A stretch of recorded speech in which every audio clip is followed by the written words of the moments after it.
Amano Keita is an ordinary high school boy whose quiet life revolves entirely around video games, until a chance encounter pulls him into the center of unexpected relationships. Misunderstandings pile up as friendships, rivalries, and romantic tensions spiral wildly, all driven by his sincere but awkward love for gaming. What begins as a simple invitation to join a game club turns into a chaotic and hilarious story where every choice feels like a high-stakes game he never meant to play. The story began one day when Keita was buying several games at a game store. While he was focused on choosing which games to purchase, a beautiful girl named Karayan suddenly approached him and greeted him. Keita froze in place the moment he saw her. Since it was their first time talking, Karayan quickly introduced herself. Karayan was a student from Class 2A at Otobuki High School. Karayan was known as one of the most admired girls at her school. She was smart, attractive, and talented in sports, making someone like her extremely rare. Even though she was not a celebrity, students at Otobuki High School often regarded her as a fallen angel or the school's idol. In contrast, Keita's situation was completely different from hers. He was shocked that Karayan had spoken to him at the game store and quickly introduced himself as well. He was from Class 2F and attended the same high school as Karayan. Keita felt that he must have looked awkward and embarrassing, and he never expected Karayan to be so friendly toward him. When he became startled earlier, some of his items had fallen, and Karayan kindly helped him pick them up. Keita could not understand why something like this was happening to him. He grew extremely nervous when Karayan asked whether he really liked games. His nervousness overwhelmed him, causing him to answer without thinking clearly. Karayan picked up one of the games Keita had chosen earlier. The game was titled Golden Memories, an adventure simulation featuring a lighthearted fantasy setting. Keita explained that he enjoyed games in general. Even though he spoke nervously, Karayan did not mind at all. At that moment, Keita had no idea how to behave and felt as though he wanted to disappear on the spot. Keita explained that he liked games because they offered interesting content, and sometimes his curiosity led him to check the information on the back cover. Karayan understood and agreed that the back cover was indeed appealing. Hearing that, Keita became increasingly enthusiastic and started talking more passionately about games. After a while, Keita worried that his behavior might have made Karayan uncomfortable. Unexpectedly, Karayan laughed after seeing how excited he looked while talking about games. To her, Keita seemed genuine and ideal in his own way, which led her to ask him to join the game club. Meanwhile, Thasuku was spending time at a game center when Agori asked him for help. Agori wanted Thasuku to play a claw machine game to get a large cat plushie, and she pleaded earnestly. Thasuku asked her for money to play, but Agori reacted with playful frustration. Thasuku then tried the claw machine himself and carefully controlled the claw. At first, Agori thought he had missed the target, but it turned out that Thasuku was aiming for the hook attached to the plushie. Thanks to that strategy, Agori successfully got the plushie and was overjoyed. Agori admitted that Thasuku was truly skilled at playing games. Although Thasuku acted indifferent, he was secretly very pleased and felt proud of himself. Since Agori was his girlfriend, her cheerful and innocent personality made him feel grateful to be with her. That evening, Agori and Thasuku walked home together.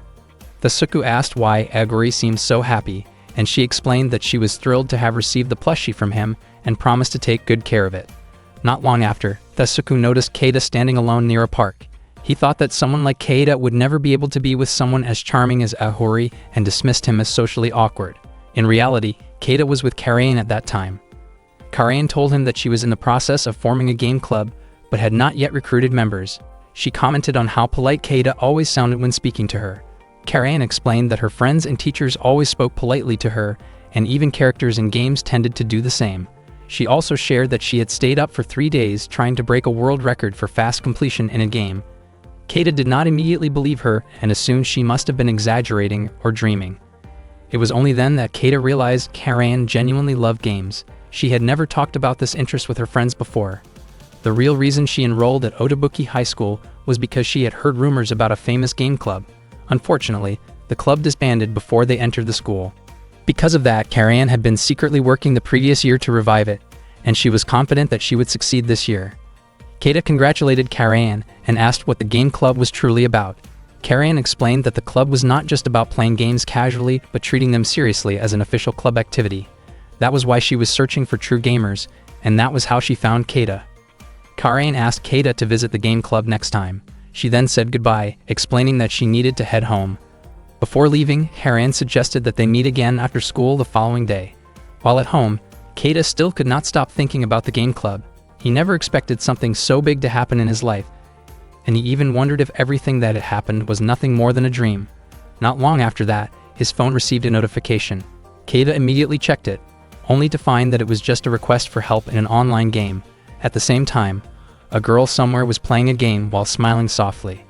The next day after school hours ended, Keita remained sitting quietly at his desk. Once again, he received a help request notification from Mono. Suddenly, Karan appeared and startled him. Karan apologized for being late to meet him. Keita did not mind at all, since he was simply passing the time. Karan was surprised to learn that Keita also played browser-based games. Her position was very close to him, which made Keita nervous, especially because their classmates were watching them. Keita then suggested that they head to the game club room right away. Keita followed Karan shortly after, feeling a bit guilty toward Mono for declining her in-game help request. At that moment, Thesuke could not believe that Keita had become so close to Karan. Karan brought Keita to meet another member named Ichi. She introduced them to each other and casually mentioned that Ichi really loved playing puzzle games at the arcade. Ichi became embarrassed when Karan shared that detail. Keita was shocked to see how close Karan and Ichi were, since he had previously thought that he was someone special to Karan. Ichi admitted that he did not have many friends, which was why he truly wanted to be friends with Keita. Keita accepted Ichi's handshake warmly. Keita was also surprised that the school had officially approved the game club. Karan explained that their club activities were more structured and meaningful than people might expect. When they arrived at the game club room, Thesuke and Ichi were amazed by how many games were inside. Unexpectedly, there were already other students in the room. Karan referred to them as strict seniors and then introduced one of them, Gakudo. Keita and Ichi greeted him politely. There was also another senior named Nina, who stayed silent because she did not like being disturbed while playing games. Karan explained that Gakudo was known as a top-tier FPS player on a global level. Ichi looked unfamiliar with FPS games, so Keita asked whether it was his first time seeing one. Ichi admitted that he only really understood puzzle games. Keita explained that all the equipment in the club room had been purchased using prize money from game competitions. That was what Karan meant by their club activities being well-defined, since they earned recognition through gaming tournaments. Karan then invited Ichi and Keita to play together. Gakudo even suggested a friendly test of skill. They began playing an FPS game together, and Keita was surprised that they ended up playing several rounds.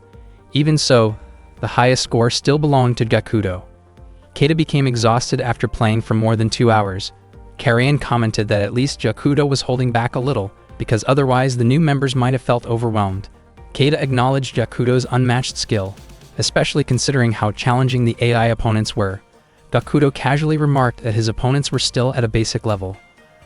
Gakudo was genuinely surprised that Ichi, who was playing an FPS game for the first time, performed so well. Despite being a beginner, Ichi managed to defeat Gakudo 3 times. Ichi explained that he was simply copying the movements he observed. Keita praised Ichi's ability and even suspected that Ichi had played FPS games before, but Ichi denied it, explaining that it truly was his first time and that he found it surprisingly fun. Karan also praised Ichi, and even Gakudo admitted that Ichi showed real potential. According to him, the ability to observe and learn techniques from other players was a fundamental skill for becoming good at FPS games. Meanwhile, Gakudo pointed out that Keita's habit of jumping around on top of vehicles made him an easy target, which affected the team's performance. Keita looked discouraged after hearing that. Karan felt awkward and explained that Gakudo tended to get overly intense when playing FPS games. She apologized on his behalf and suggested that everyone take a break. Karan, Ichi, and Keita rested for a while to recover their energy. Keita was amazed that Nina and Gakudo were still playing enthusiastically despite having played for so long. Karan explained that both Gakudo and Nina truly loved games, sometimes even prioritizing them over daily meals. She then asked Keita and Ichi if they had any special reasons for wanting to become gamers. Karan shared that Gakudo had been trained strictly by his father, who was a soldier, which explained his exceptional FPS skills. Meanwhile, Nina wanted to use her strength to help save a friend who had fallen into a dark place. Keita said that he simply liked games, nothing more than that. The atmosphere became a bit awkward, but Karan reassured him that his reason was perfectly valid. Karan then asked Ichi about his motivation. Ichi admitted that he did not have a specific reason. Keita initially felt relieved hearing that, but then Ichi revealed that he had lost all of his memories, which was why puzzle games were the only thing he excelled at. Keita was so shocked by the revelation that he accidentally spat out his drink. Karan asked whether Ichi and Keita already understood the Gamers Club in general. She explained that most of the seniors were basically game fanatics, so she asked Ichi and Keita not to take any harsh or careless remarks from the seniors too personally. Karayan also said that they did not need to be extremely skilled at games, because the true purpose of the Gamers Club was to help everyone grow into better gamers. That was why she wanted all of them to work hard together to reach that goal. Heichi felt genuinely entertained by the activities that day, and he became interested in joining the Gamers Club. Karayan then turned her attention to Keita and asked how he felt about it, wondering whether he was interested in joining as well. Keita hesitated and began thinking about whether he should sign up. At that moment, Yakuto and Nina approached him and showed their willingness to help him improve his gaming skills. For Keita, this was the first time he had made friends during his high school life. Even though the seniors were difficult to talk to at first, they were actually kind people, especially Karayan, whose warm smile left a strong impression on him. Keita felt that his school life was becoming ideal, surrounded by the games he loved. Unexpectedly, Keita ended up saying that he was not interested in registering for the Gamers Club after all, because there were no games in the club that he truly wanted to play. Everyone was shocked by his answer. The next day, Keita could not stop thinking about what had happened. He could not understand why he had rejected the invitation to join the Gamers Club, even though it had been something he once dreamed about. He felt foolish for turning it down. Not long after, his phone vibrated with another game notification from Mono. Just as Keita was about to start playing, Karayan suddenly appeared standing right in front of him with a gentle smile. Keita was startled by her unexpected presence. Karayan was surprised to see that Keita was still playing games on his phone. She expressed that she still wanted him to join the Gamers Club and strongly hoped he would reconsider. She even went as far as earnestly asking him again and admitting that she had personal feelings toward him. Keita was taken aback by this, especially since many of their classmates were watching. Karayan then reached out her hand toward him. Keita accepted the gesture, and as time continued to pass, the game invitation from Mono was about to expire. Fortunately, Keita managed to move his hand and accept Mono's game request in time. Keita felt relieved that he was still able to play the game invitation from Mono, but he soon realized that he had unintentionally ignored Karayan. Karayan looked extremely embarrassed, and Keita immediately apologized to her for his rude behavior. While continuing to play on his phone, Keita apologized again and explained that he could not join the Gamers Club. Karayan wondered if Keita was worried about not being skilled enough and assured him that Gakuto would be willing to teach him. However, that was not the issue. Keita admitted that he played games purely for enjoyment and not for competition. He apologized once more and explained that while the Gamers Club was truly amazing, he wanted to enjoy games in his own way. Karayan felt deeply saddened, as the situation felt like a personal rejection to her. Keita thanked her sincerely for inviting him the day before. Karayan found it strange that someone like Keita, whom she had just met, could make her cry simply because of his refusal. Keita encouraged her to keep supporting the Gamers Club. Overcome with emotion, Karayan began to cry and walked out of the classroom. Unfortunately, she slipped on a banana peel and fell, causing all the students to look at her, which made her feel even more embarrassed. Karayan quickly ran away from the scene. Keita wondered if he had made her upset. Not long after, Mono sent him a message to thank him. That day, Keita's classmates noticed Karayan crying after talking with him. They became curious about what kind of relationship conflict had happened between Keita and Karayan. Some of them had overheard a conversation about a gamer club that Karayan and Keita had been discussing earlier, which made them even more curious. They wanted to ask Keita about it, but Thasuku thought it would be pointless since someone like Keita did not seem easy to talk to. Thasuku himself started wondering what kind of person Keita really was.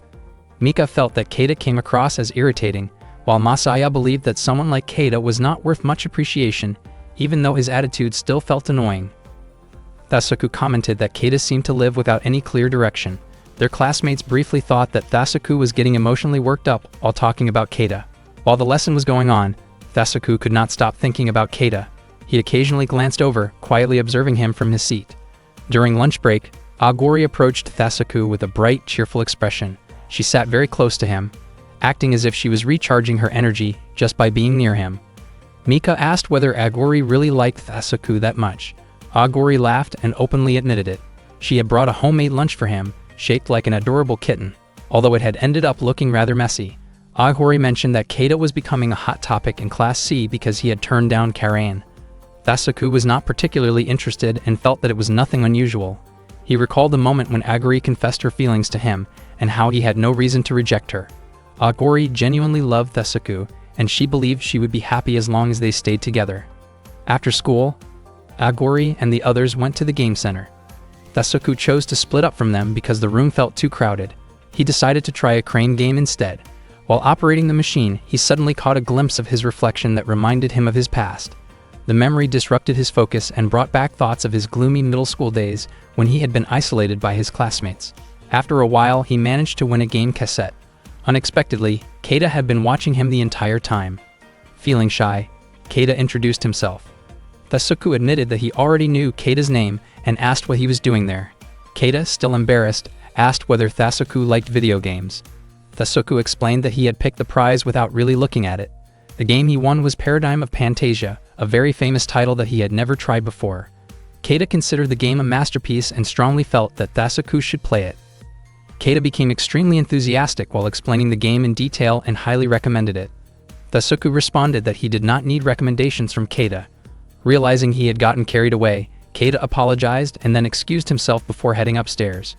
The upper floor of the game center was dedicated to video games. Tasuku grew curious about Keita's purpose for going there. Keita appeared to be avoiding the crowd.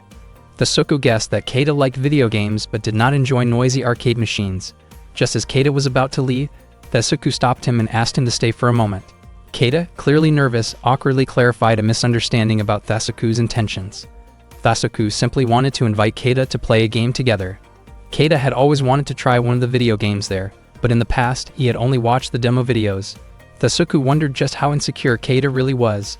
Even then, he still found it hard to believe that Keita had rejected Karain. Tasuku asked about Keita's relationship with Karain. Keita smiled, realizing that Tasuku had seen what happened that morning, and then explained the situation to him. Meanwhile, Aguri was spending time with her friends while waiting for Tasuku to come find her. Not long after, she noticed Karain standing near the crane game area. After hearing Keita's explanation about Karain and the Gamer Club, Tasuku admitted that this was the first time he had heard about such a club. He became curious about what made the games played in the Gamer Club different from the ones Keita usually played. Keita found it difficult to put that feeling into words. Tasuku sensed that Keita simply wanted a friend he could talk to about games, and Keita quietly acknowledged that this was true.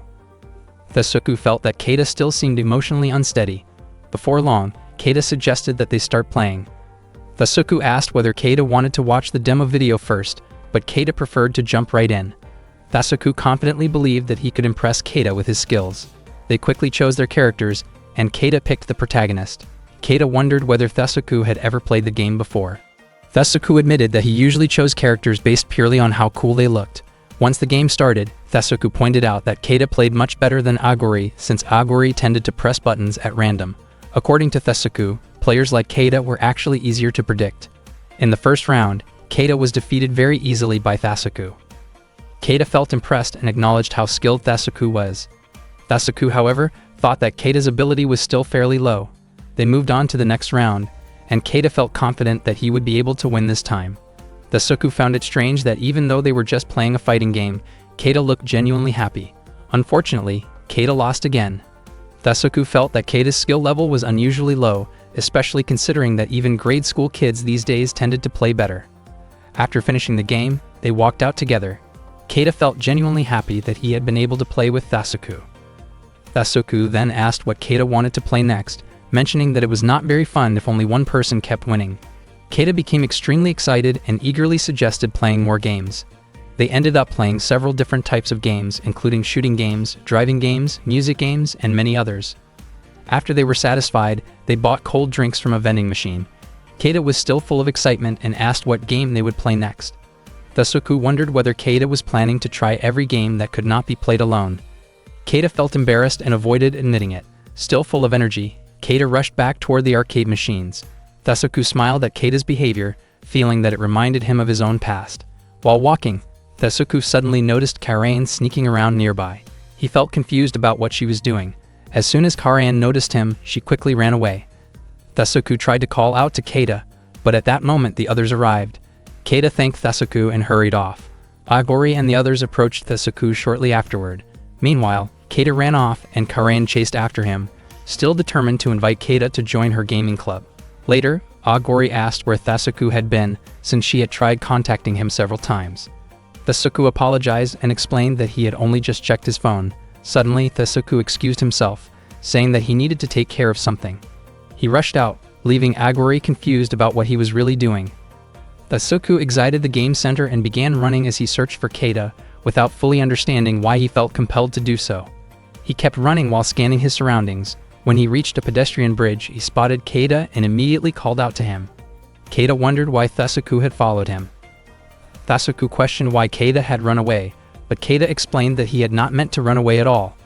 Keita admitted that he simply felt uncomfortable being around Thesuku, especially since Thesuku was seen as someone popular. Thesuku became irritated by that explanation. He strongly expressed that being labeled as popular was an unfair assumption.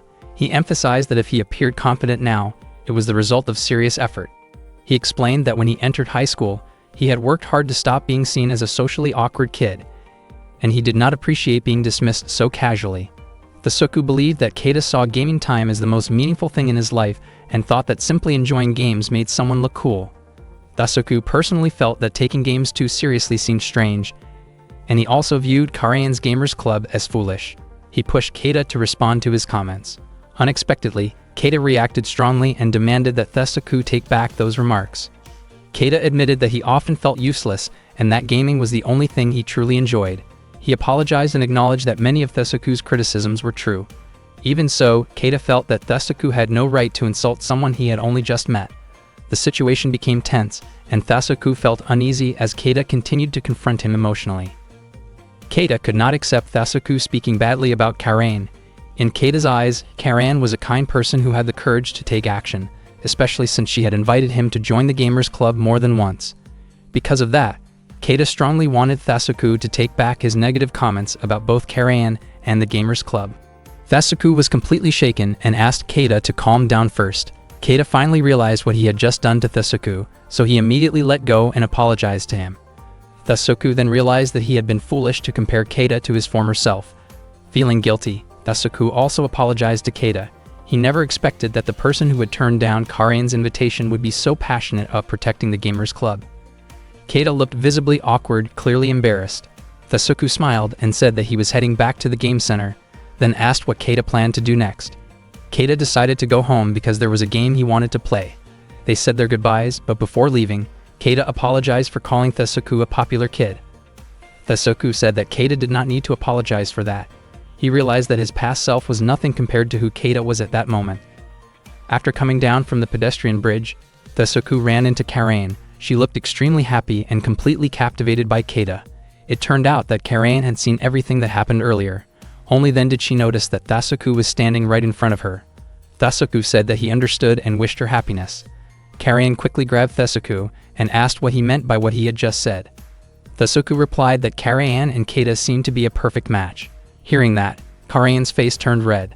Thesuku truly never expected that the most beautiful girl in the school could fall in love so easily. He decided that he would fully support them and even thought it might be fun to tease Keita about it someday. When Thesuku arrived at the game center, Aguri had already been waiting for him for quite a while. She asked Thesuku to play the crane game and win a plush toy for her. Thesuku said that he had already spent a lot of money on games. Aguri suspected that he had used his money to get a plush toy for someone else. Thesuku explained that he had only been playing with other guys. Aguri got upset that Thesuku had not played games with her and complained that he was being insensitive. Seeing Aguri sulking like that, Thesuku decided to give in and do what she wanted. Thesuku and Aguri had been dating for half a year, but in reality, all they ever did was hang out together after school. Thesuku even started to wonder why he had ended up dating Aguri in the first place. He asked which part of him Aguri liked so much that it made her confess her feelings. Thesuku assumed that Aguri would say she liked his face or something like that. As expected, Aguri said that she liked Thesuku because he was cool. She also talked about how Thesuku had gotten a plush toy for her back when they were in middle school. Aguri had liked Thesuku since middle school, and they often played at that same game center back then. Thesuku was shocked to learn that Aguri had liked him since his dark days in middle school. He finally remembered that he used to come to the game center just to keep himself busy, then won a plush toy from the crane game and gave it to a girl who was there. That girl turned out to be Aguri. When Aguri found out that Thesuku was attending the same high school as her, she thought it was her chance to confess her feelings. However, by that time, Thesuku had already changed into a handsome and popular guy. Aguri had also heard that Thesuku liked fashionable girls, so she worked hard to change her appearance. Aguri noticed Thesuku spacing out and moved closer to him. Thesuku's face turned red as he imagined Aguri, the way she used to look back then. Thesuku decided to head home right away. Aguri invited him to walk home together, but Thesuku left her behind instead. He ran as fast as he could, confused about why his heart was racing whenever he was near Aguri. He finally realized that Aguri had been interested in him since middle school, and he could not understand why she suddenly seemed so adorable to him. The next morning in class, Thesuku approached Keita, surprising him. Thesuku said that Keita had been right, and that the game Paradigm of Fantasia was really fun. Thesuku even asked Keita to let him know if there were any other good games, and Keita happily promised that he would. When Thesuku returned to his seat, Masaya asked since when Thesuku had become close with Keita. Daiki also asked if Thesuku was in a good mood, because he looked unusually cheerful. Thesuku replied that he had just been really into playing games lately. One morning, while they were at the shoe lockers, Thesuku called out to Keita and complained about a free game from Nobe that he found boring, even though Keita had previously said that the game was fun. Keita asked whether Thesuku had actually played the game and grew curious about Thesuku's opinion. As they walked toward the classroom while chatting, Thesuku explained that at first the game felt like a horror-style exploration filled with mysteries and intriguing prophecies. However, halfway through, he became confused when the game suddenly turned into a fishing game. He felt disappointed because the ending only featured middle-aged men catching black sea bream. Thesuku could not accept how the game ended up that way, especially since Keita had recommended it. Keita simply smiled and maintained that no games were enjoyable. Thesuku then stepped in close and blocked Keita's path, drawing puzzled looks from other students nearby. He went on to criticize Keita's taste, saying it was strange and that the game itself was poorly executed. Later in the classroom, Keita apologized and shared his thoughts that even if a game was flawed, it could still have a certain charm. To him, that feeling was similar to falling in love, which was not always logical. Thesuku found it odd that someone as inexperienced in romance as Keita would talk about love, especially to someone who already had a girlfriend. Those words weighed heavily on Keita, even though he had not meant anything inappropriate. Thesuku then asked about Keita's relationship with Karain and whether Keita had been seeing her often since the recent incident. Keita admitted that he felt sad because he rarely got to meet Karain. Thesuku suggested that not running into each other too often might actually prevent boredom. Keita misunderstood and thought Thesuku was talking about a 3DS game instead. Not long after that, Keita received a game request notification from an account named Mono. He started playing, while Thesuku watched beside him. Thesuku asked why Keita used the name Suki on his gaming account. Keita explained that he preferred not to use his real name online. The name Suki was inspired by his mother's maiden name Tsuchiyama, and sometimes he even used the name Yama. Thesuku thought the reason sounded ordinary and not very exciting. He then asked who Mono was. It turned out that Keita had been friends with Mono since he started playing the game, and because of that, Keita felt close to that person. Keita thought it was fun to be able to talk with someone he had never met in person. Thesuku commented that Keita might need a bit of personal growth before he could truly enjoy a romantic comedy phase in his life. Keita was confused about who Thesuku was referring to, but Thesuku mentioned Karain and felt that if things stayed the same, their relationship would not progress.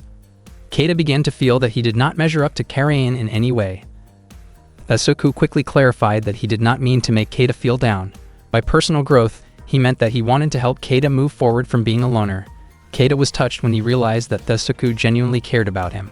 Thesuku put an arm around Keita and encouraged him to try talking with a girl who shared his passion for video games.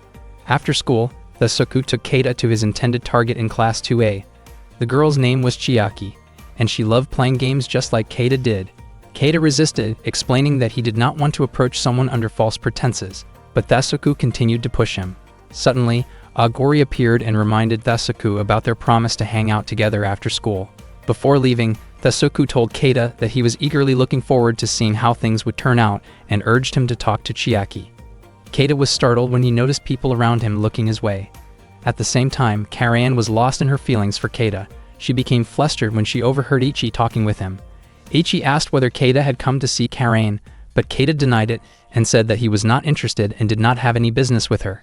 Karain was shocked to hear that, especially when she realized that Keita had come to see another girl instead. The news deeply hurt her. Keita then gathered his courage, entered Class 2A, and approached Chiaki, which made Karain feel utterly humiliated. Keita tried to greet Chiaki, but she was completely focused on her game at the time. Suddenly, Karain arrived and greeted Keita as well. Asking what business he had in Class 2A, Keita admitted that he had come to meet a girl, and Karain nearly lost her balance upon hearing that. She wondered if he might have come for class representative duties or some other reason. Keita then remembered Thesuku's message encouraging him to be honest. Summoning his courage, Keita clearly stated that he had come to Class 2A because he wanted to befriend Chiaki. Upon hearing this, Karayan collapsed, and Keita quickly caught her, causing the surrounding students to gasp in shock. Karayan's face turned red with emotion as she reacted angrily and accused Keita of being insensitive. She then ran off, leaving Keita confused, while Ichi hurried after her. After that, Keita immediately greeted Chiaki. Chiaki looked frightened because she did not recognize Keita at all. Keita seemed unsure about how to start the conversation, but when he noticed the game Chiaki was playing, he asked whether it was Aegis VII, the game that had been released the previous week. From there, they continued talking at the bus stop, and Keita introduced himself to Chiaki. He asked whether Chiaki also liked the game. Both of them felt very awkward since it was their first real conversation. Chiaki assumed that Keita was a member of the Gamers Club, and she apologized because she was not interested in joining the club. Keita explained that he was not part of the Gamers Club either, and that he had also been invited. He then asked whether Chiaki had been invited to join as well. Chiaki shared that Karayan had invited her, and she had come just to take a look at the clubroom. Keita asked whether the club's activities matched Chiaki's expectations. In Keita's view, the Gamers Club felt far too grand for people like them. It turned out that Chiaki agreed with him. She admitted that she enjoyed playing games together with others and competing in a casual way, but she was not interested in becoming the best at any particular game. Keita was genuinely happy to hear that Chiaki felt the same way. He acknowledged that the Gamers Club was indeed a legitimate and serious club. Chiaki felt a bit guilty toward Karayan, but both she and Keita realized how closely their opinions about games aligned. Without noticing it themselves, Keita and Chiaki gradually became more comfortable with each other.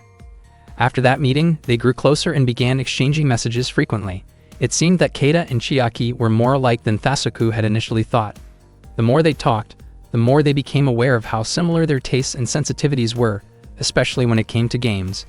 The games they played, the way they thought about them, and even their playstyles felt like reflections of each other. At school, Keita and Chiaki became very close and were often seen chatting in the hallways. Karayan appeared irritated when she noticed how close they had become. They enthusiastically shared their unique perspectives on games, but it eventually became clear that Keita was more drawn to characters, while Chiaki paid more attention to the music. This difference led to an argument between them. Keita later told Thasuku about the disagreement, explaining that they had fundamentally different philosophies. Thasuku was surprised, as he had thought Chiaki was simply a quiet, game-loving loner.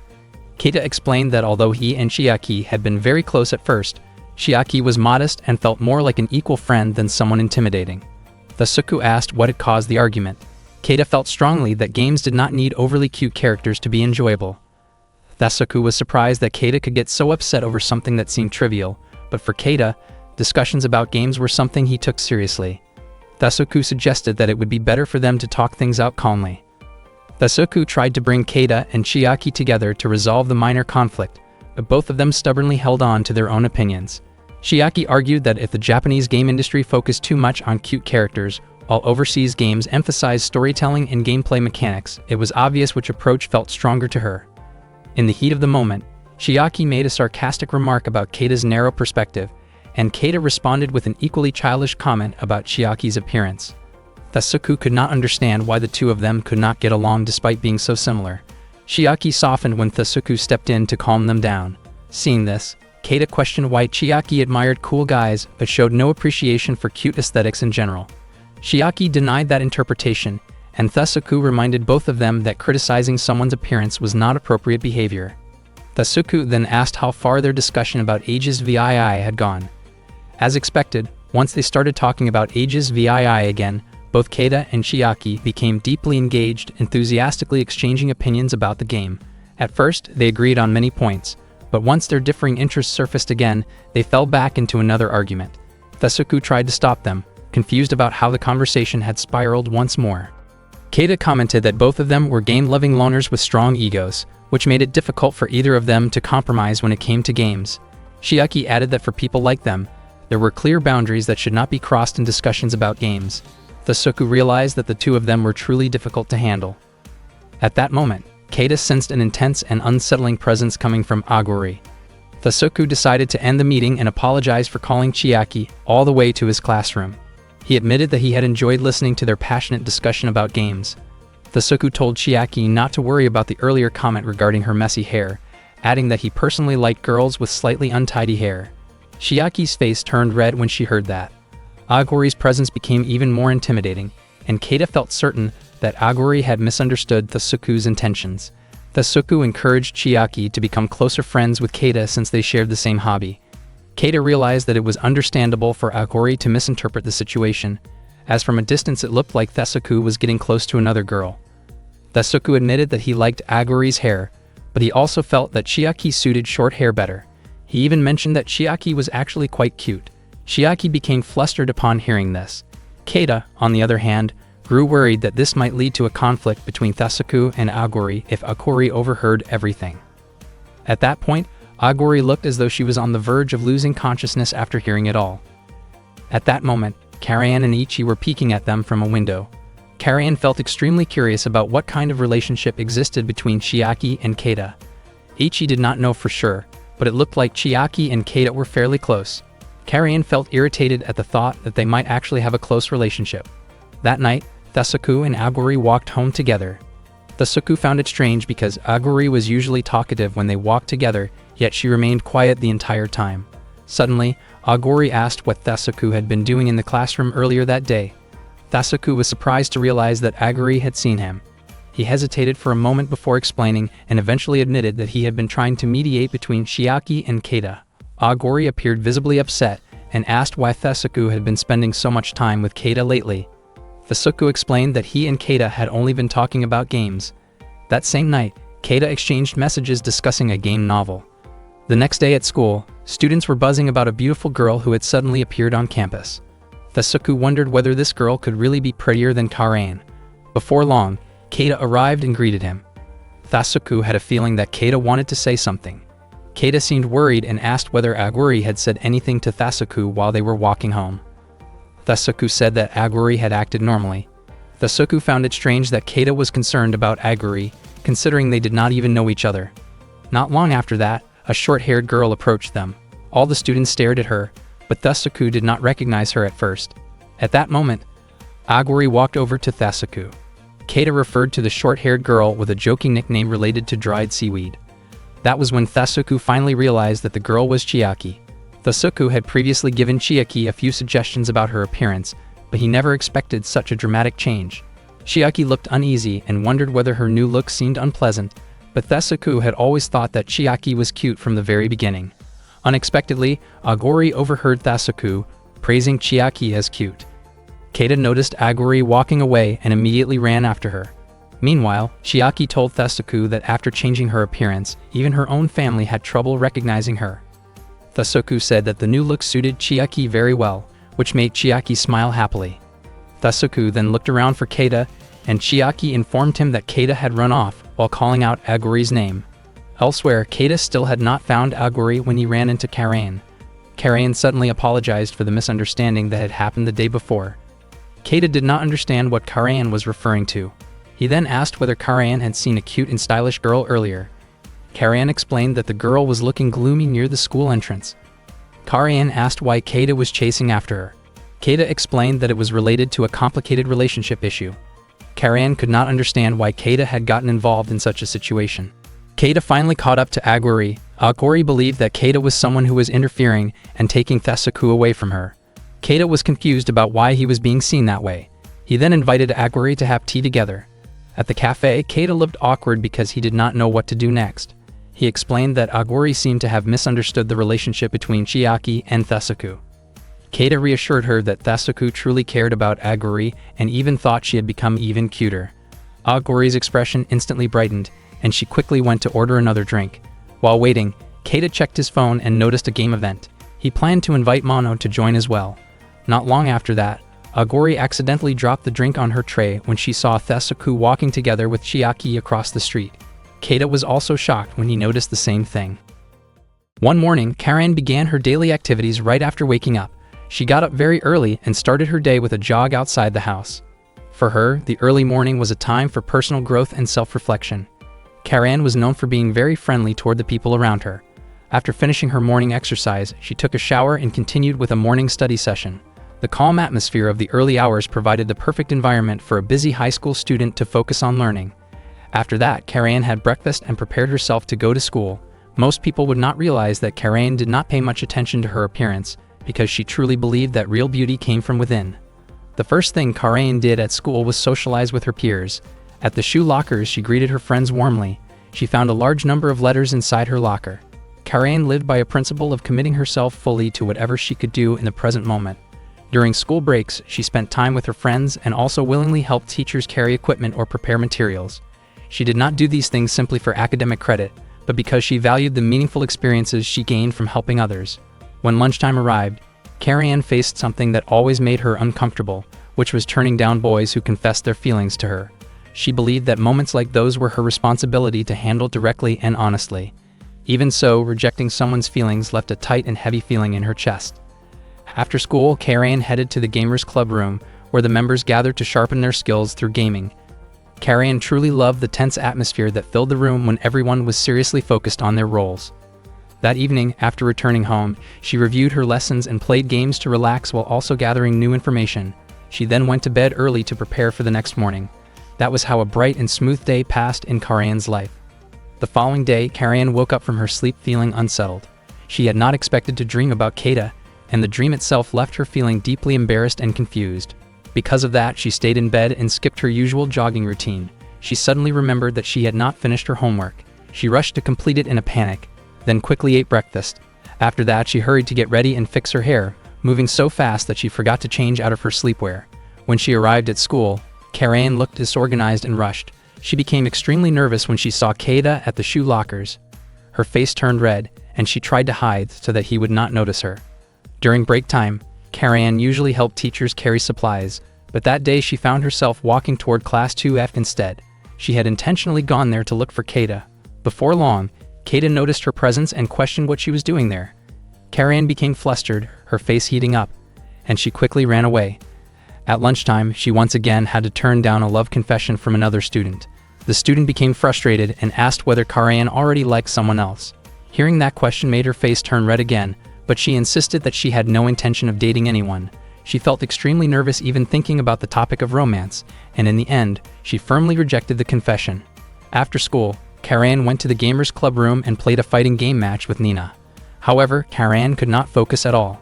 Nina found it strange that Karayan had been spacing out so often lately and asked what was going on with her. Karayan insisted that nothing was wrong, but admitted that her mind kept drifting toward strange thoughts. It felt similar to the moments when she first spoke with Keita at the game store, when she managed to bring him to the Gamers Club room, when Keita turned her down, when he was alone in Class 2F, and even when Keita acknowledged the value of the game club. Karayan admitted that she kept thinking about those moments over and over again. Gakuto pointed out that Karayan's sharp instincts had recently dulled and that her gaming skills had noticeably declined. Nina reminded her that her responsibility as the club president was to keep playing and lead by example. Karayan realized that she should not dwell on unimportant thoughts and needed to refocus on gaming. That night, before going to sleep, Karayan found herself hoping that Keita would come to the Gamers Club room the next day. Her face turned red again when she realized she was thinking about him. Karayan did not truly expect Keita to join the club, but she knew she would not mind welcoming him if he asked. She imagined herself guiding him and teaching him how to play games. Just thinking about that possibility filled her with quiet excitement. And so, a bright day that had slightly gone off track quietly came to an end in Karayan's life. One weekend, Karayan was walking around by herself, and her mood clearly was not in a good place. Everything started earlier when she had been playing games with Ichi in the game club room. During that time, Ichi brought up the topic of Chiaki and Keita's relationship. Karayan felt extremely annoyed, yet she could not do anything about it. She gradually realized that her gaming skills seemed to be getting worse, and she even felt like her expression looked lifeless. Karayan understood the reason behind her decline. Ever since Keita had said that enjoying the game was the most important part of playing, Karayan had begun to doubt her own playstyle.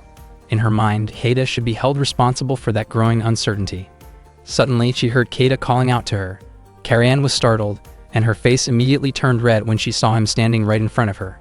Keita greeted her politely, and Karayan responded warmly, acting as if nothing unusual was going on. She asked whether he was out shopping.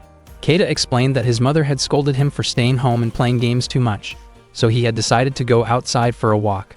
Karayan then suggested that they walk around together. Keita was surprised and turned her down, thinking that he was not suitable to spend a weekend like that with her. Karayan did not expect him to reject her again, and this time she refused to accept it. She stepped closer and asked why he kept refusing and whether he disliked her. Keita firmly stated that there was no way he could dislike Karayan, which caused her face to flush even more. He then admitted that he did not want to cause her trouble because of the rumors circulating around them. Karayan was taken aback and could not hide her nervous expression. Keita tried to excuse himself, but Karayan stopped him. She clarified that she was only asking to take a walk together, not to go on a date, and simply asked him to come along. Karayan brought Keita to a game store. There, Keita found a game he had been wanting for a long time. He looked genuinely happy, and Karayan had not expected him to be even more excited than she was. Noticing that Karayan kept staring at him, Keita asked what was wrong. Karayan was surprised to learn that Keita liked classic retro-style games. Keita became shy and mentioned that the game was much cheaper than the others. Karayan thought it was perfectly fine for him to like games like that, since he was still a teenager. Her reaction resembled that of an older sibling who had just discovered an unexpected hobby and did not quite know how to respond. Keita quickly purchased the game, and afterward, they continued walking together. Karayan mentioned that when two gamers went out, the destination was almost always a game center. She said that she often visited the game center whenever there was no club activity. She then asked whether Keita liked going there. Keita admitted that he had not liked going to the game center at first, but recently he had the chance to go with someone, and only then did he realize how fun it actually was. Karayan assumed that the person who went with him was Chiaki. Not long after, they arrived at the game center. Karayan pushed aside the thought that Keita frequently went there with Chiaki, telling herself that he might have gone with Tasuku instead. Keita noticed that Karayan seemed uneasy and asked about it. Karayan admitted that she felt disappointed that Keita had gone to the game center with another girl. Keita was confused, especially since Karayan herself had invited him out. They soon went inside, and Karayan planned to play games together with Keita. As they passed by the crane games, Keita said that he had not expected Karayan to be the type of person who enjoyed competing at crane machines. Karayan replied that she was not particularly interested in crane games.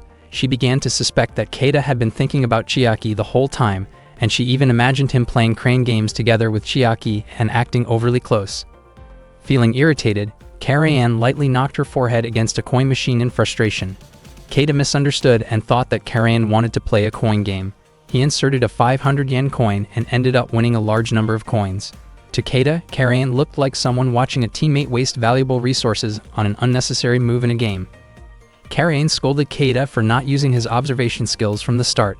At first, she had wanted to play cooperatively with him, but she decided to compete instead. To her, coin games were all about luck, and afterward, they could compete fairly in other games. Karayan viewed this match as a struggle tied to her own pride and recovery.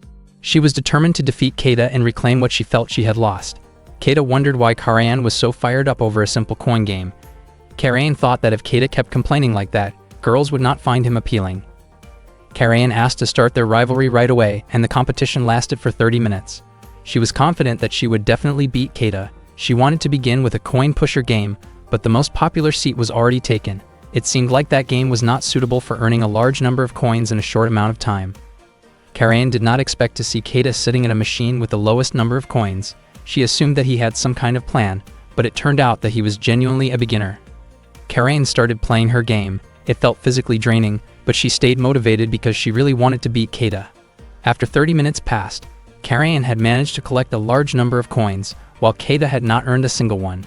Keita thought he should try to do better next time, but even so, he still enjoyed the experience and considered the coin game to be fun. Karayan felt confused. Even though she had clearly won, she did not feel satisfied at all. One of Karayan's coins fell to the floor, and Keita quickly picked it up. He became interested in a horse racing game and asked Karayan for permission to use that coin. Keita immediately inserted the coin into the machine and explained that he wanted to make use of it, which was why he had treated their coin game as a kind of competition. The horse racing game began. Karayan wondered why Keita would go that far, especially since he was not the type of person who liked competing, and she believed that he usually did not care about winning or losing. Keita explained that competition made games more exciting and made winning feel more meaningful. Karayan was surprised to hear that. Keita became very enthusiastic as the horse race entered its final lap, but unfortunately, he did not win.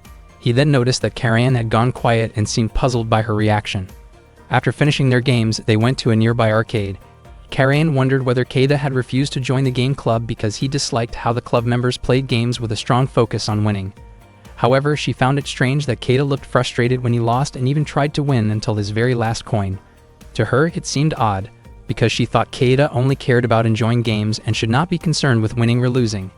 Keita admitted that he did care about those things, and that he naturally wanted to win. In his view, enjoying a game and caring about wins and losses were not separate ideas. If someone truly did not care about winning or losing at all, then they would not be able to fully enjoy the game. Keita bought a cold drink from a vending machine, and unexpectedly, he won one. He felt genuinely happy and showed it to Karain. He then gave the prize drink to her. To him, sometimes winning, sometimes losing, whether it caused excitement or not, games were still his favorite form of entertainment. Karain asked again about Keita's reason for refusing to join the game club. Keita admitted that he did not have the kind of determination needed to constantly aim for victory.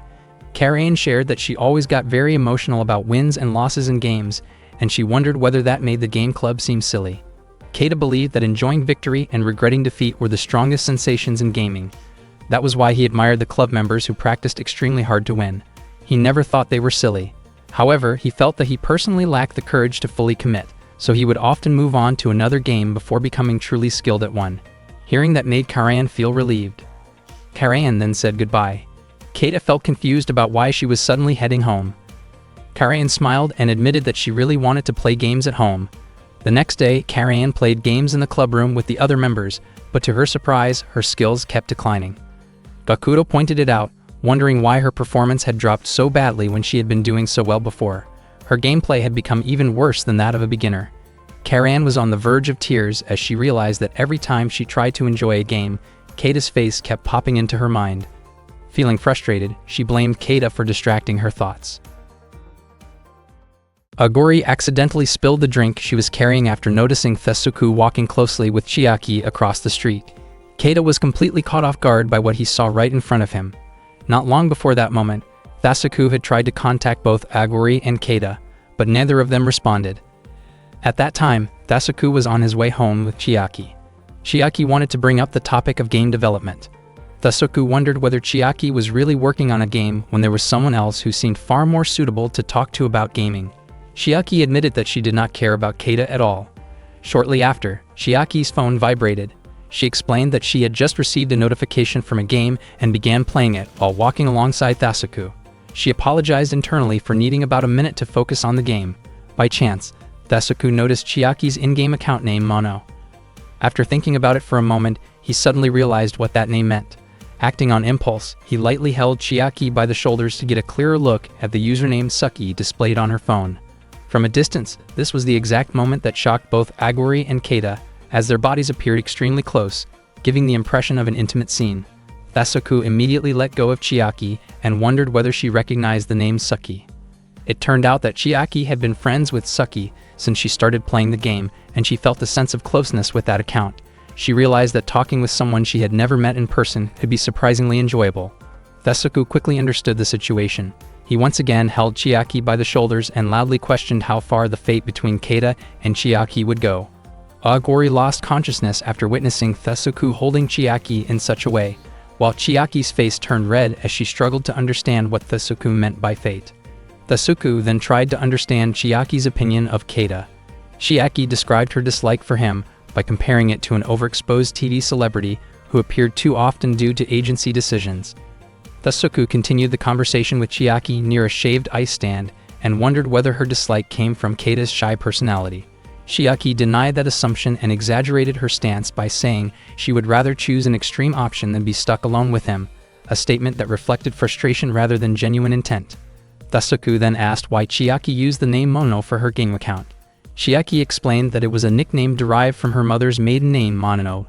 She also believed it was better not to use a real name while online. For that reason, she often used the name No, especially when working on game development, and she consistently used it for her projects. That reasoning perfectly matched something Keita had once said, which left Thesuku stunned.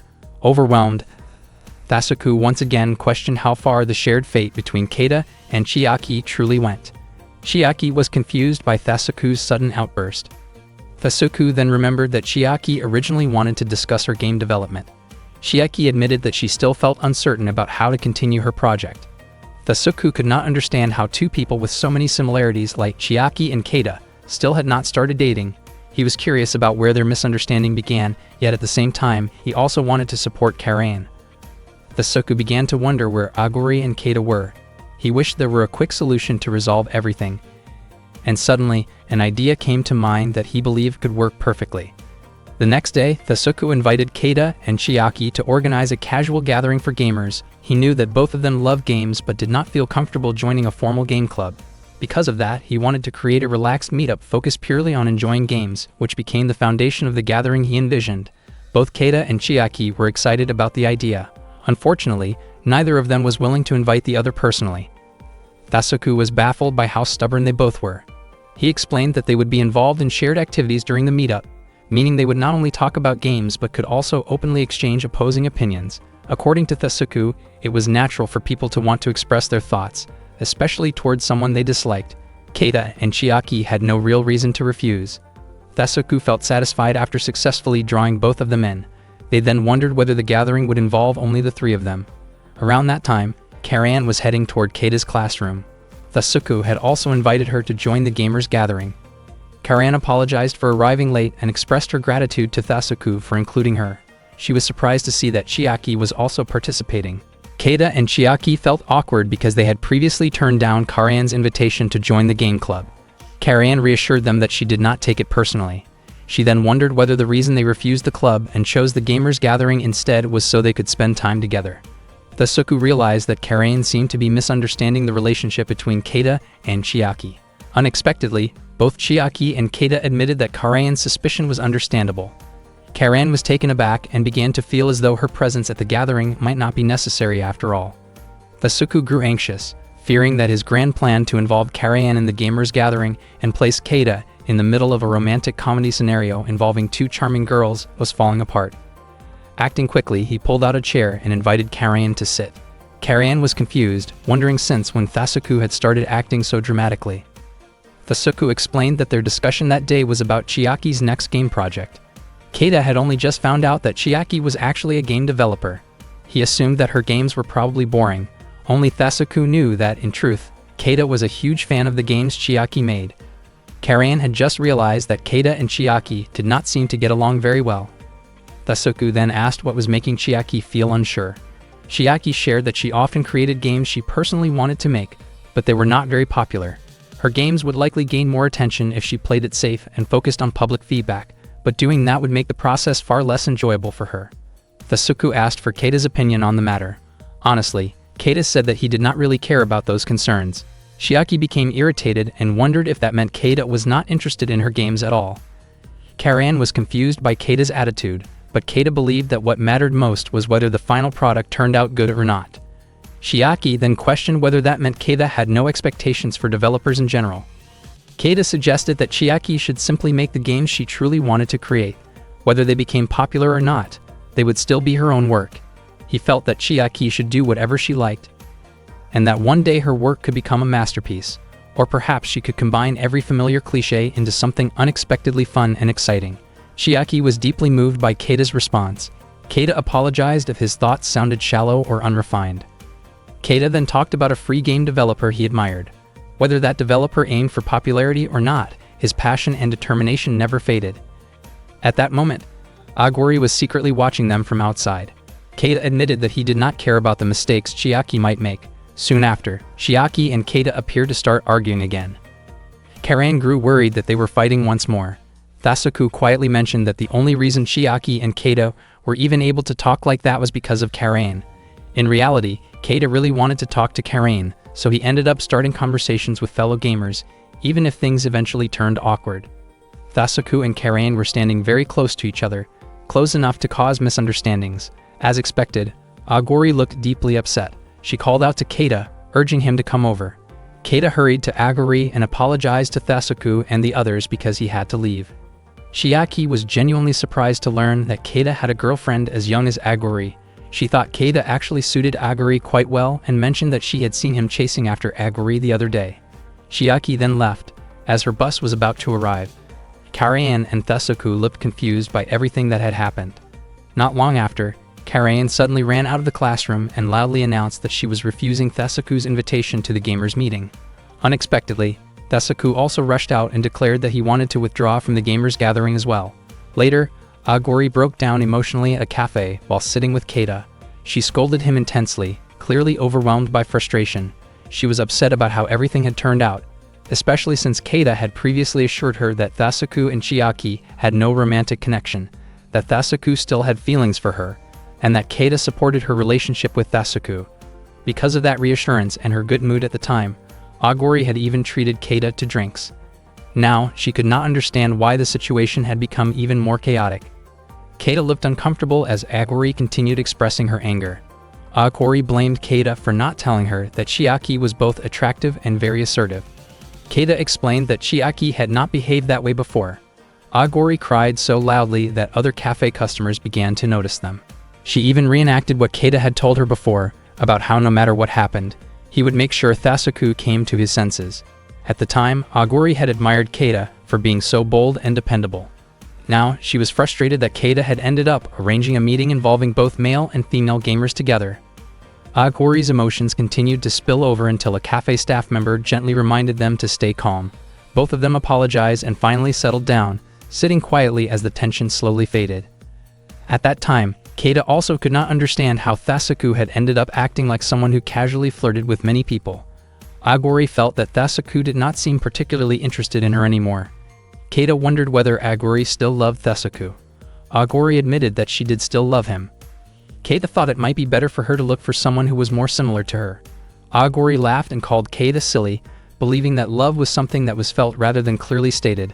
She saw everything that had happened as an unfortunate accident, and even though it was painful and hard to reach, she continued to love Thasuku. Keita felt sorry for Aguri and promised that he would do his best to help Thasuku and Aguri get along again. Aguri thanked him and invited Keita to work hard together with her. Unfortunately, while Aguri and Keita were standing very close and holding hands, Chiaki happened to see them through the window. Keita was startled and immediately let go of Aguri's hand. He rushed outside to chase after Chiaki and explained the situation to her. Aguri could only watch from behind the glass. When Keita returned to the table, he told Aguri not to worry because he had already explained to Chiaki that Aguri was an amazing partner. Aguri became curious about what Keita had said to Chiaki. It turned out that Keita had described Aguri as the most understanding girl in the world, and that no one could compare to how cute and beautiful she was. Keita made sure that Chiaki truly understood who Aguri was. Aguri felt happy after hearing this and praised Keita, saying that he was impressive and dependable. Keita thanked her and mentioned that Chiaki's reaction seemed irritated. He believed that Chiaki was simply being overly timid. Aguri did not expect Keita to go that far, so she promised that she would do her best to help Chiaki talk properly with Karain, even if it meant turning down Thasuku's invitations. Keita expressed his gratitude, and they agreed to cooperate with each other for mutual benefit. Meanwhile, Thasuku was spending time at a game center. He tried to push away his lingering suspicions about the relationship between Keita and Aguri, believing that Keita was simply being kind in chatting with her. Thasuku then realized that the two of them actually had some similarities and might even be compatible. He attempted to drive away those negative thoughts, but he could not ignore the fact that Aguri had fallen in love with the Thasuku from the past. That version of Thasuku was someone who loved playing games and seemed awkward, which made him resemble Keita quite a bit. That night, Keita was playing Golden Memories, but he kept losing. He felt confused because when he played with other characters, he could easily reach a happy ending. However, after playing 3 times with a character who reminded him of Karain, he kept ending up with a bad ending instead. The next day, Keita asked Thasuku for advice about dating simulation games, but Thasuku refused, saying that it did not count as real relationship advice. Keita asked Thasuku to see it as his attempt to learn how to talk to Karain. Thasuku firmly believed that dating games had nothing to do with real-life relationships. He suggested that Keita should focus on his actual issues with girls, and that it was time for him to approach Karain directly. Instead, Keita continued practicing conversations through dating games because he felt that his presence did not leave a strong impression on Karain. Thasuku found this strange, since Keita was already able to talk normally with Karain, Chiaki, and Aguri. Thasuku also reminded him that Keita had once played a coin game together with Karain. Keita only saw it as competition, but Thasuku considered it hanging out, which meant they were already friends. Keita then assumed that Karain was only acting friendly because she liked Thasuku. He felt insecure about being friends with her, believing that he barely mattered to her at all. However, Thasuku pointed out that Karain would never intentionally invite someone she disliked. Karain herself believed that she had only casually suggested hanging out because they happened to run into each other by chance. Thasuku began to realize that Keita was truly overthinking everything. Keita was surprised that Thasuku cared so much about his relationship matters, even though Keita himself did not think about them that deeply. Thasuku explained that it was because Keita was his friend. Keita felt touched and admitted that he was happy to be friends with Thasuku. Thasuku believed that Keita should save those heartfelt words for a girl instead. Unexpectedly, Chiaki arrived in the classroom and was shocked to see how close the two of them were. She immediately ran away. Thasuku realized that another misunderstanding had occurred and quickly chased after Chiaki. Keita was left completely confused by their behavior. Not knowing what else to do, Keita quickly called Aguri to ask for advice on how he should handle the situation. That day, Thasuku was at a cafe with Chiaki to clear up a misunderstanding about his relationship with Keita. He could not believe that things had led him to casually hanging out at a cafe like this. Chiaki asked whether Thasuku was doing okay, and he admitted that he was feeling down about how harsh the world could be sometimes. Chiaki confessed that she never expected Keita to have such an adorable girlfriend. She also admitted that remembering how Keita openly showed off his girlfriend still annoyed her. Thasuku asked whether Chiaki was sure she had not misunderstood what she heard. Chiaki explained that it was her first time seeing a guy who talked about his girlfriend so openly without any hesitation. Thasuku felt uncomfortable with the direction of the conversation and decided to ask Chiaki about her opinion of Karain. At that moment, Keita and Aguri quietly passed by them. Chiaki said that she rarely talked with Karain and sometimes felt insignificant when comparing herself to her. Thasuku realized that Chiaki and Keita actually shared the same perspective. Chiaki admitted that she admired Karain and hoped they could become close someday. Thasuku thought to himself that Chiaki and Keita really would make a good couple because they were so similar. Chiaki then asked for Thasuku's opinion about Karain. Thasuku felt that Karain seemed like an extraordinary girl, and hearing that made Chiaki even more convinced that Thasuku had feelings for her. Thasuku tried to cheer Chiaki up and told her that she was a wonderful woman who almost matched Karain. Without thinking, Thasuku gently patted Chiaki on the head. Chiaki reacted with surprise and panic when he did that. Thasuku immediately apologized and explained that he was simply used to spending time with girls who were physically expressive in a friendly way. Meanwhile, Keita and Aguri had overheard everything. Keita was shocked and thought Thasuku had gone too far by praising Karain so highly and casually touching Chiaki's head. Aguri was still stunned by what she had witnessed. Even so, she felt relieved that she had seen the situation with her own eyes. And despite everything, she still cared deeply about Thasuku. Both Aguri and Keita were unsure about what they should do next. Aguri then asked about Keita's desire to get closer to Karain. She explained how she used to struggle socially before becoming who she was now. Keita unintentionally made a thoughtless comment about how Aguri's efforts once led to misunderstandings in her past relationship. Feeling hurt by his words, Aguri lightly pinched Keita's cheek to express her frustration.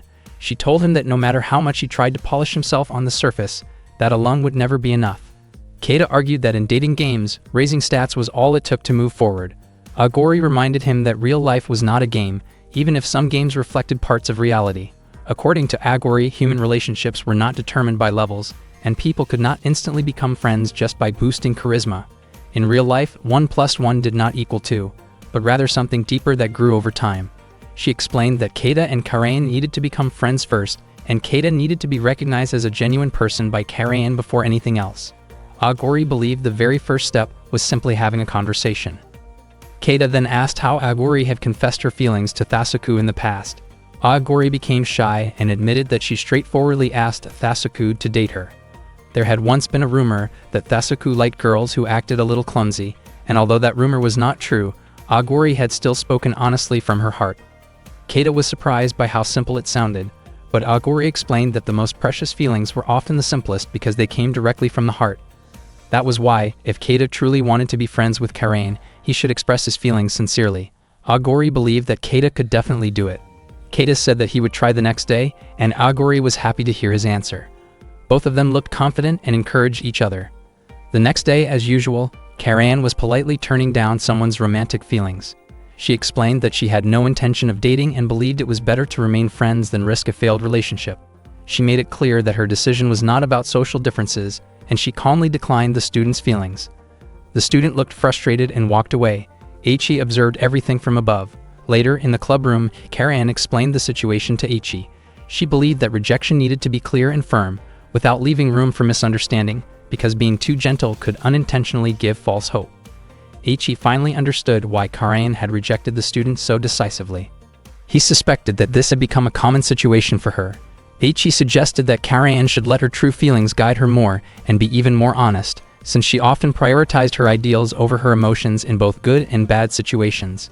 He encouraged her to better explain her intentions. He did this intentionally so that Karayan could grow closer to Keita. Karayan realized that she might need to stop rejecting everything without giving herself room to connect with others. That night, Keita was playing a dating simulation game. At that point in the story, the character Flora, whom he had chosen, was being harassed by a group of troublemakers. The game presented two options: stepping in to help her or running away. Keita ended up choosing to escape, and as a result, he received a bad ending. He felt confused because he had already played the game 10 times, yet he kept losing every single time.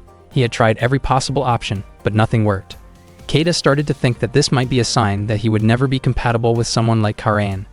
Not long after that, Agori sent him a message.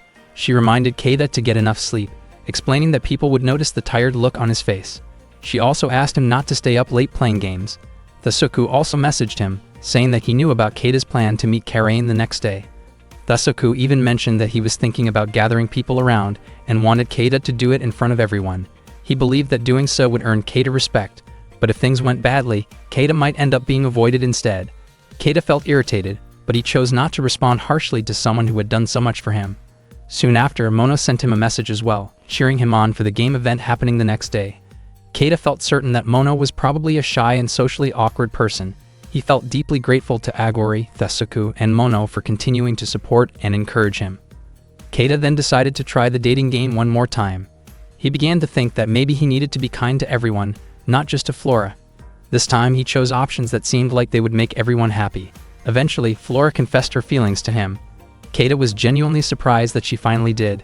Through that ending, he realized the importance of treating everyone with kindness and respect. In the end, he managed to clear the game with a happy ending. He understood that no matter what, he should never be unkind to people who had been good to him. Keita admitted to himself that his success in the dating game with Flora was thanks to Agori, Thasuku, and Mono. He felt truly happy, and even if Karayan ended up rejecting him, he already felt satisfied and at peace. The next day, Mika and Masaya asked Thasuku about Keita's plan to meet Karayan. Thasuku pretended not to know anything, even though he was the one who had spread the rumor in the first place. Later, Thasuku and Keita went to the restroom together. Thasuku explained that he had intentionally gathered people so that they would recognize and appreciate Keita. Keita told him that his true intention was not to start a special relationship with Karayan. Thasuku apologized for acting on his own without fully explaining things and said he was willing to disperse the crowd if Keita wanted him to. Keita admitted that he was actually happy that Thasuku had gone that far for his sake. According to Thasuku, everything he did was for Keita's future. He believed that if Karayan successfully became Keita's friend, people might find it strange to see the two of them walking together alone. That was why he thought it would be better if others were around to witness Keita asking Karayan to be friends. He felt it would be even more effective if those people were known for talking a lot and spreading information. Thasuku then asked which place would meet those conditions and help Keita feel the most at ease. The answer was Classroom 2F after school, when many students usually gathered there. Keita thought Thasuku was impressive for being so perceptive about situations like this. Meanwhile, during class, Agori was lost in thought about the relationships among her friends. She believed that Keita simply admired Karayan, and that Karayan did not dislike Keita either. She also saw Keita and herself as close friends.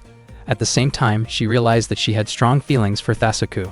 However, there was a possibility that Thasuku liked Karayan, and that thought made Agori feel sad.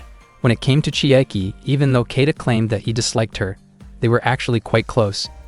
It was also obvious that Chiaki liked Thasuku, while Thasuku seemed to have feelings for Chiaki as well.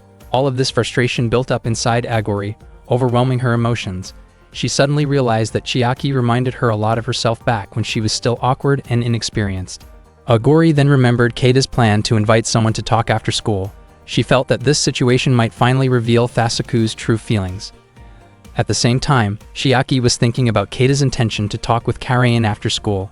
She found it strange, especially because she believed Keita was already in a relationship with Agori.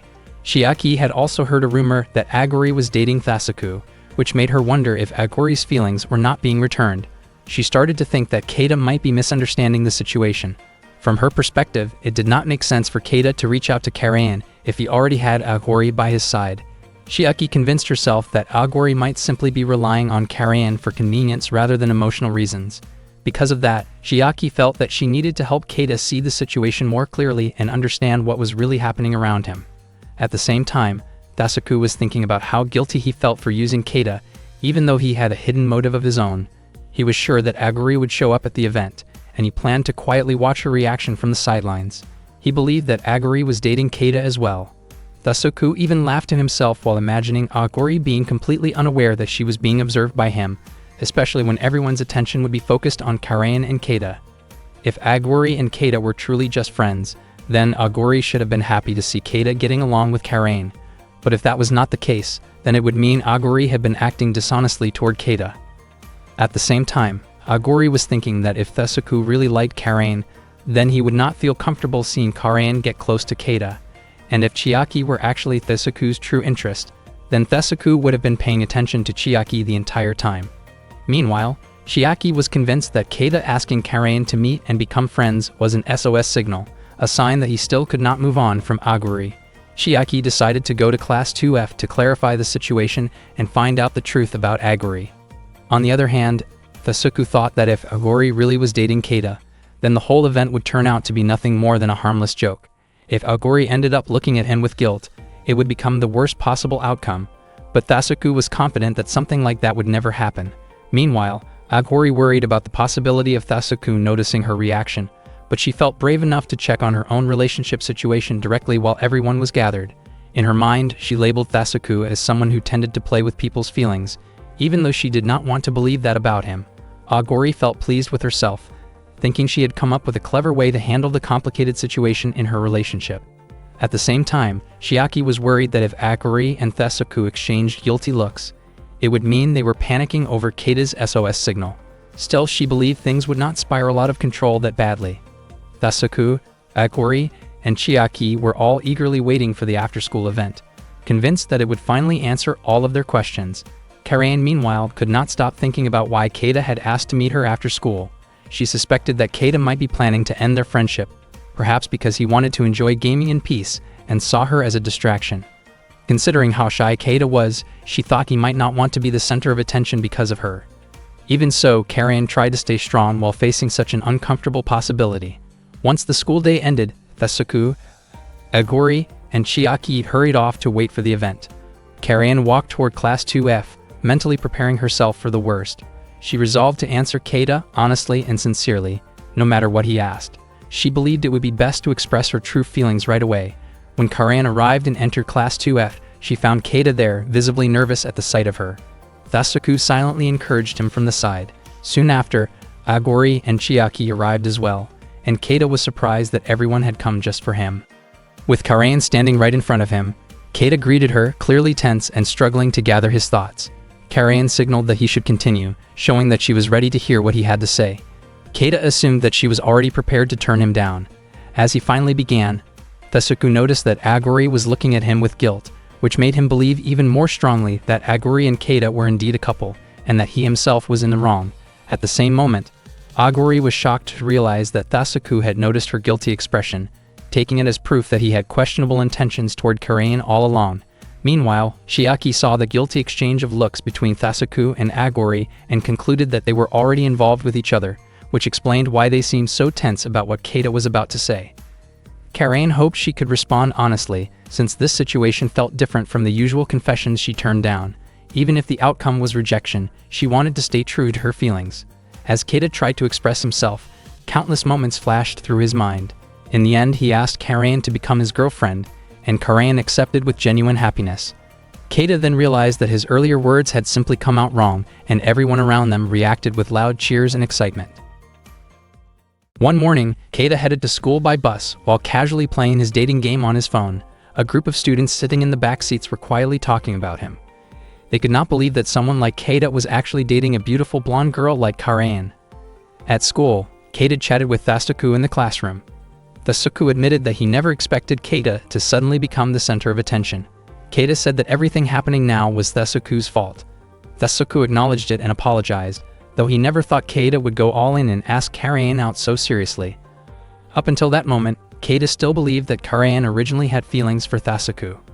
Thasuku then admitted that he felt confused about how to talk to Aguri after everything that had happened. Keita asked what was going on with Aguri. Thasuku was surprised that Keita even asked, considering that the guy Aguri liked was now dating Karayan.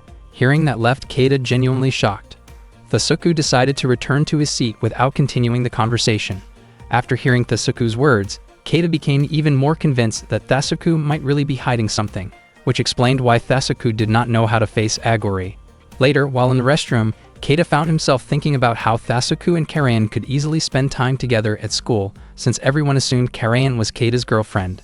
That thought made him wonder whether it might be better to take back his confession, since everything had felt wrong from the very beginning. When he left the restroom, Keita accidentally bumped into Karayan, who was passing by. Karayan's face immediately turned red and she looked nervous, though she managed to calm herself down quickly. She asked if Keita was okay, noticing how pale he looked. Keita apologized, said that he was in a hurry, and walked away. Deep down, Keita felt extremely guilty toward Karayan. As Keita walked through the hallway, Chiaki suddenly called out to him and brought up what had happened the day before. Chiaki believed that Karayan had acted deliberately and that the incident was some kind of divine intervention. In Chiaki's view, Keita had unknowingly sent a warning to a so-called little devil who was targeting him. Keita became even more confused about who Chiaki was referring to. Chiaki explained that even though she and Keita were rivals, she had no intention of hurting him. She reminded him that Aguri was indeed a good girl, but she was not his girlfriend. Keita already understood that, yet Chiaki strangely thought that Keita had gone surprisingly far and even admired how quickly he seemed to move on emotionally. After school, Keita went to a cafe with Aguri. Aguri wore an annoyed expression, and Keita sincerely apologized to her. Aguri laughed and admitted that she had only been joking. She confessed that she could not calm herself after realizing that Thasuku might really be unfaithful. Keita asked whether Aguri was jumping to conclusions just from seeing Thasuku's guilty expression.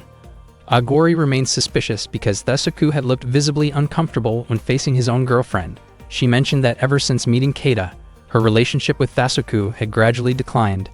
Keita felt guilty, as if he was bringing bad luck to others, though it was true that Karayan and Chiaki had both met Thasuku because of him.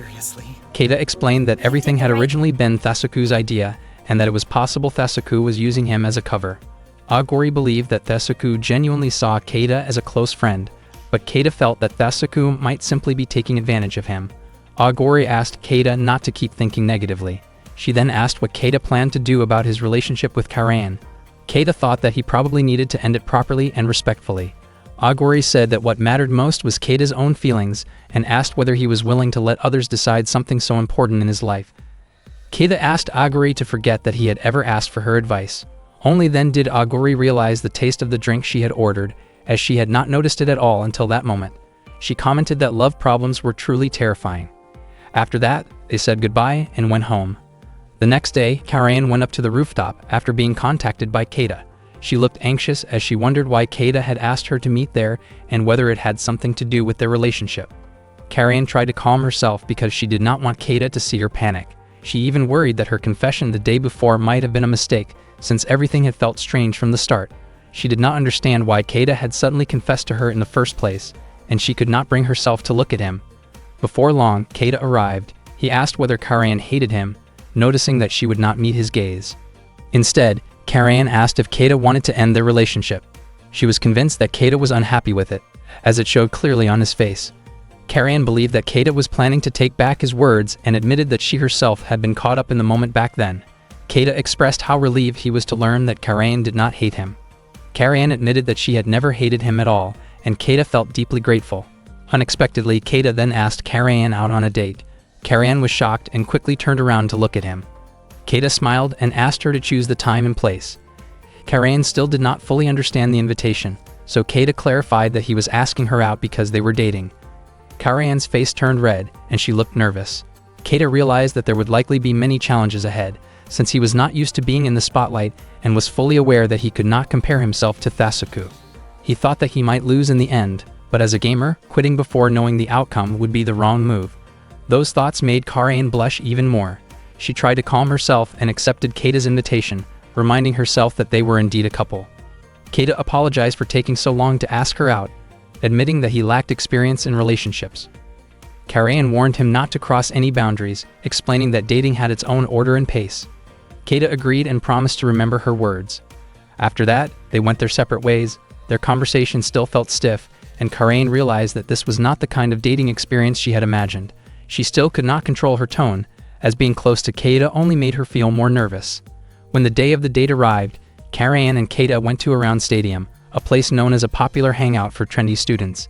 They headed inside right away and discovered that there was a game center on the first floor. Keita suggested starting their date by playing some games together. He looked a bit nervous because he was not sure which game they should try first. Karayan smiled and suggested that they take a look around first, and then choose whatever looked fun. They ended up playing several kinds of sports games, including table tennis, darts, billiards, and bowling. After that, they relaxed at a cafe while chatting. Karayan admitted that she had never had that much fun during physical education classes. Keita thought it might be because there was a big difference between doing something as an obligation and doing it voluntarily. Karayan then asked where they should go next. Keita opened a brochure and tried to cover up the map of the pool area, saying that the only place left was the game center.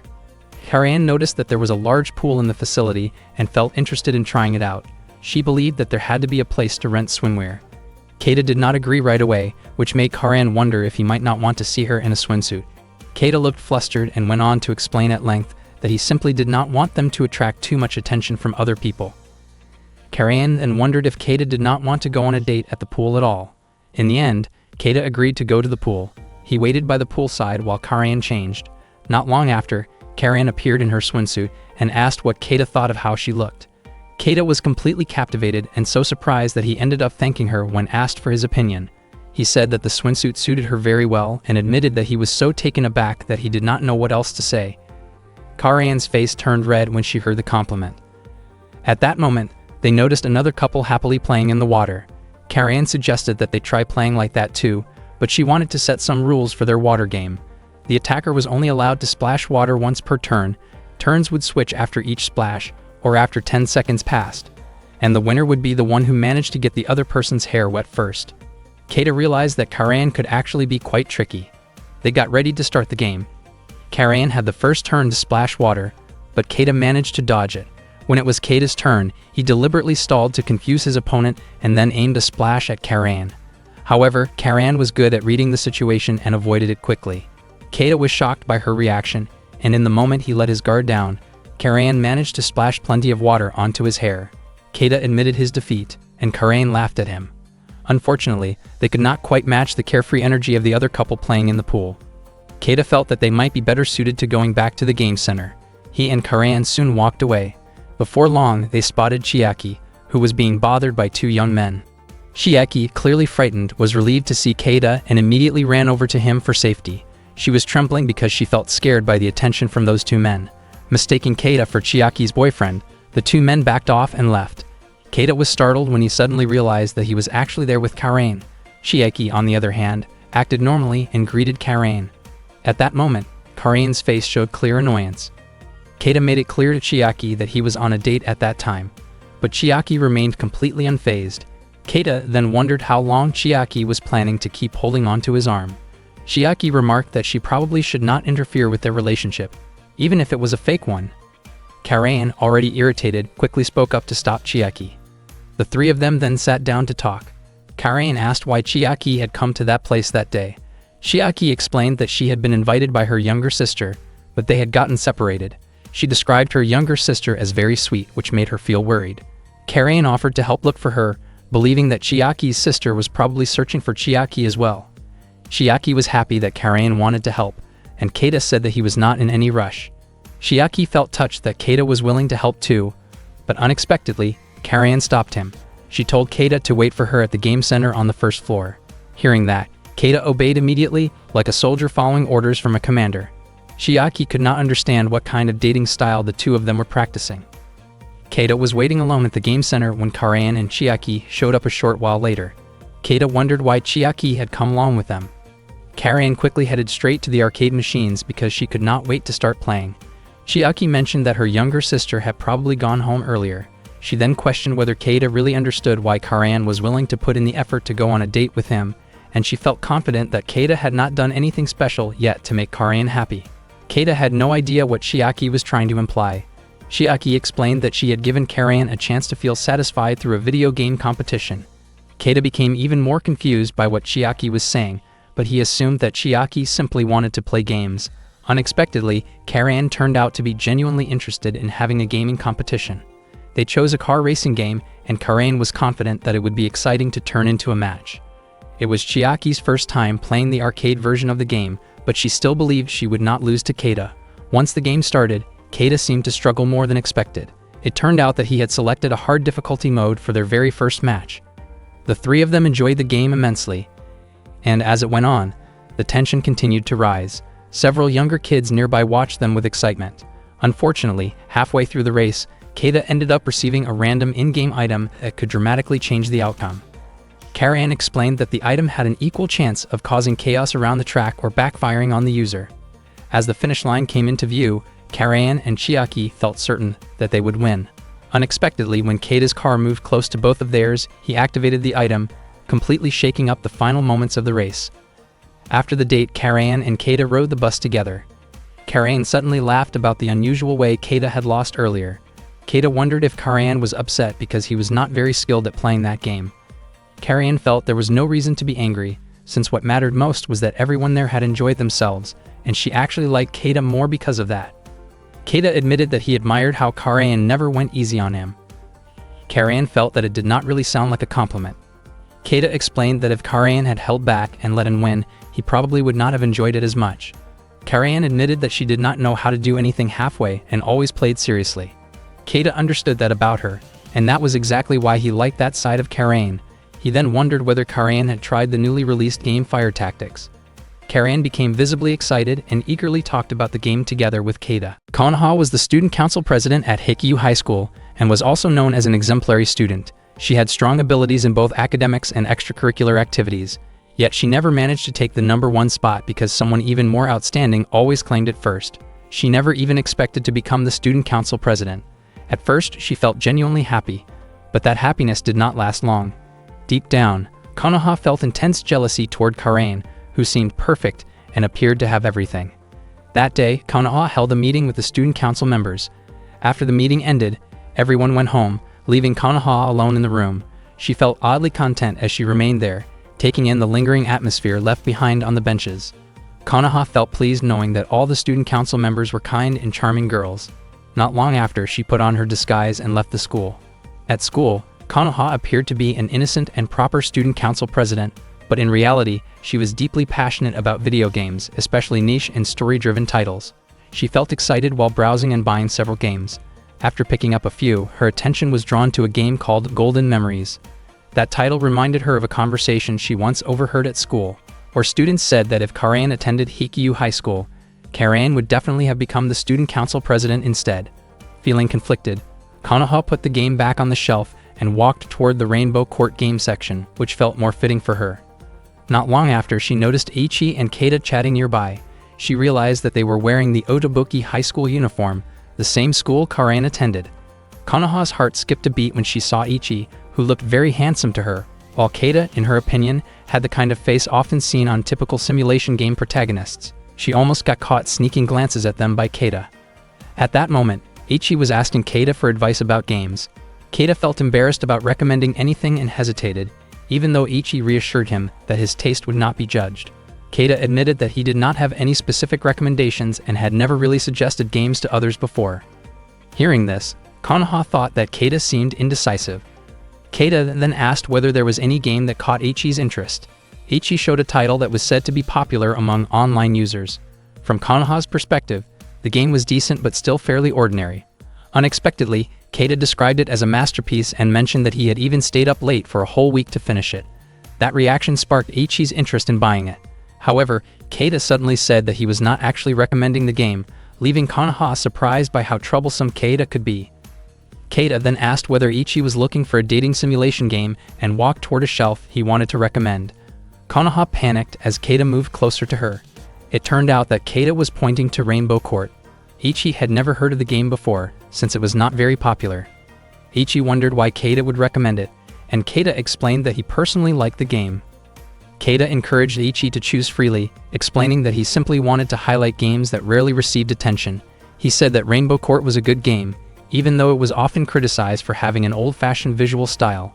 In Keita's view, he recommended it because Ichi seemed like someone who would root for characters who kept struggling in the shadows rather than those who already had everything. Keita apologized for sounding like an expert, but he admitted that Rainbow Court was genuinely one of his top 3 favorite games. To Konoha's surprise, she felt deeply moved after hearing Keita's thoughts. In the end, Ichi chose the game recommended by Keita. Later at home, Konoha was relaxing when her older sister suddenly appeared and noticed the Rainbow Court game she had just bought. Konoha claimed that she had only borrowed it from a friend, but her sister did not believe her because the price label was still attached. It turned out that Konoha's older sister was Chiaki. Tasuku imagined a future where Keita and Aguri got married after graduating. In that vision, all their friends congratulated them and celebrated the beginning of their new life together. In reality, however, everyone was dealing with their own problems. Chiaki did not have a stable job and refused to congratulate someone she considered a rival. Tasuku and Karain had no financial issues, yet they forced polite smiles while watching the person they loved marry someone else. The wedding in Tasuku's imagination took place in a reception hall several years after their time at Otobuki High School, following a long period filled with misunderstandings. All of these events existed only in Tasuku's mind. In reality, the way to clear up those misunderstandings was to gather everyone together and talk things through. When they finally sat at the same table, the atmosphere felt awkward. Still, the meeting held great meaning, as the distance between them had grown over time, and being together again was far from easy. A few days earlier, during a gathering of the Gamers Club, Chiaki proudly showed Tasuku and Keita a board game that her mother had won from a supermarket lottery. The game was a life simulation board game that followed the ups and downs of relationships and adulthood. Chiaki really wanted to play it, but they did not have enough players. Tasuku volunteered to join and even suggested making it part of their regular gamers meeting. Chiaki asked for the gathering to be held at her house, but she admitted that she did not want Keita to come over, as the two of them clearly did not get along. Tasuku could not understand their behavior and found their tension confusing. He pointed out that the game would not be very exciting with only 3 people, so he planned to invite others. He wanted to invite Karain and felt confident that she would agree if Keita was the one who invited her. Chiaki became nervous at the thought of Karain coming to her house. In addition, Tasuku also wanted to invite Aguri, since the board game could still be played by her as well. He believed that the more people joined, the more fun the game would be. Chiaki expressed her gratitude for the suggestion, while Keita was surprised by how enthusiastic Tasuku was.